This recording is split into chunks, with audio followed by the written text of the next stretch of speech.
Hi friends, இன்றைக்கி வீடியோவில் நான் பார்க்க போகிறோன்னா சிக்கன் குழம்பு மசாலாவை இந்த மாதிரி அரைச்சி செஞ்சு பாருங்கள். ரொம்ப ரொம்ப டேஸ்ட்டாக இருக்கும். அதை எப்படி செய்யுதுன்னு பார்க்கலாம். அதுக்கு முன்னாடி என்னோடய சேனலை ஃபஸ்ட் டைம் பார்க்குற வியூவர்ஸாக இருந்தீங்கன்னா என்னோடய சேனலை சப்ஸ்கிரைப் பண்ணிக்கோங்க.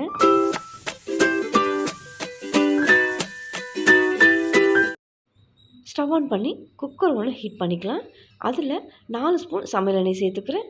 எண்ணெய் நல்லா காஞ்சதும் பட்டை ஒரு துண்டு, 3 கிராம்பு, கூடவே ஒரு பிரிஞ்சி இலை.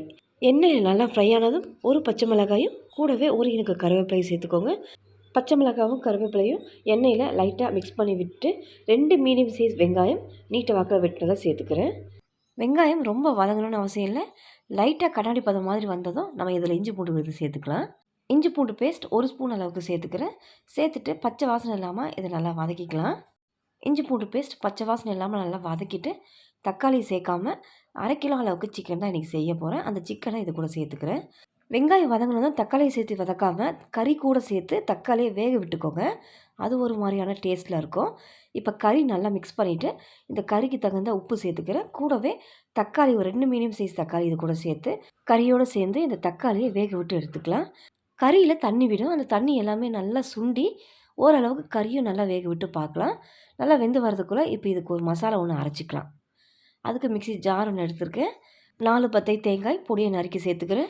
கூடவே 1/2 ஸ்பூன் சீரகம், 1 ஸ்பூன் மிளகு, 1 ஸ்பூன் சோம்பு, 2 இனுக்கு கருவேப்பிலை, கொஞ்சமாக கொத்தமல்லி, ஒரு 6-7 முந்திரி இதை சேர்த்து நல்லா நர அரைச்சிட்டு அதுக்கப்புறம் தண்ணி சேர்த்து நல்லா ஃபைன் பேஸ்ட்டாக அரைச்சிக்கோங்க. இந்த மாதிரி மசாலாவில் தண்ணி எந்த அளவுக்கு குழம்புக்கு தேவையோ அதுக்கேற்ற மாதிரி தண்ணியை கலந்து வச்சுக்கோங்க. தண்ணி சேர்க்காதீங்க. மசாலா ரெடியாக இருக்குது. இப்போ இது இருக்கட்டும். அடுத்து ஒரு 5 நிமிஷம் வேக விட்டோம் பாருங்கள். அந்த கறியை பார்க்கலாம். கறி ஓரளவுக்கு நல்லா வெந்து தக்காளியும் நல்லா வெந்திருக்கு. இப்போ இதில் மசாலா ஆட் பண்ணிக்கலாம். வீட்டில் அரைச்ச குழம்பு மிளகாய்த்தூள் 2 ஸ்பூன் சேர்த்துக்கிறேன். இது காரம் கொஞ்சம் குறைவாக தான் இருக்கும் அப்படிங்கிறதுனால நான் ஒரு 1/2 ஸ்பூன் சில்லி பவுடர் சேர்த்துக்கிறேன். காரம் நல்லா சுருக்குன்னு இருக்கும்.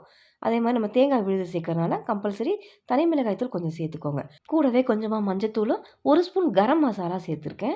அவ்வளோதான் மசாலா. நம்ம அரைச்ச விழுதை தான் இதில் சேர்க்கணும். வேறு எந்த மசாலா பொடியும் சேர்க்க போகிறதில்ல. இப்போ இது எல்லாத்தையும் சேர்த்து நல்லா ஒரு 2 நிமிஷம் கலந்து கொடுத்துக்கோங்க. மசாலா பச்சை வாசனை இல்லாமல் நல்லா மிக்ஸ் பண்ணி விட்டு அந்த அரைச்ச மசாலாவை இது கூட சேர்த்துக்கலாம். ஜாரில் மட்டும் கொஞ்சமாக தண்ணி சேர்த்து இது கூட கலந்தாச்சு. குழம்பு எந்த கன்சிஸ்டன்சியில் வேணுமோ அதுக்கேற்ற மாதிரி மசாலா கூடயே தண்ணி சேர்த்து கலந்துக்கோங்க. குழம்புக்கு தேவையான உப்பு முதல்ல கொஞ்சமாக சேர்த்துருந்தேன். இப்போ தேவையான அளவுக்கு உப்பு சேர்த்துக்கிறேன். சேர்த்து நல்லா கலந்து விட்டு 3 விசில் விட்டு எடுத்துக்கோங்க. கறி ரொம்ப ஓவர் குக்காகவும் ஆகக்கூடாது. 3 விசில் விட்டு எடுத்திங்கன்னா சரியாக இருக்கும். இப்போ 3 விசில் விட்டு பார்க்கலாம். 3 விசில் வச்சு ப்ரெஷர் நல்லா ரிலீஸ் ஆகிருக்கு. ஓப்பன் பண்ணிடலாம். 3 விசில் விட்டு இப்போ எடுத்தாச்சு. திரும்பவும் ஸ்டவ் ஆன் பண்ணிக்கோங்க. ஸ்டவ் ஆன் பண்ணி குழம்பு நல்லா ஒரு கொதி வரட்டும். ஒரு கொதி வந்ததுன்னா குழம்பு நல்லா திக்னஸ் ஆகும். இப்போ நல்லா ஒரு கொதி வந்திருக்கு. கடைசி அதில் கொத்தமல்லி சேர்த்து ஸ்டவ் ஆஃப் பண்ணிடலாம். அவ்வளோதான் ஃப்ரெண்ட்ஸ், மணக்க சிக்கன் குழம்பு ரெடி. கண்டிப்பாக ட்ரை பண்ணுங்கள். இந்த வீடியோ பிடிச்சிருந்தா என்னோடய சேனலை மறக்காமல் சப்ஸ்கிரைப் பண்ணுங்கள். ரொம்ப பிடிச்சிருந்தா லைக் ஷேர் பண்ணுங்கள். தேங்க்ஸ் ஃபார் வாட்சிங்.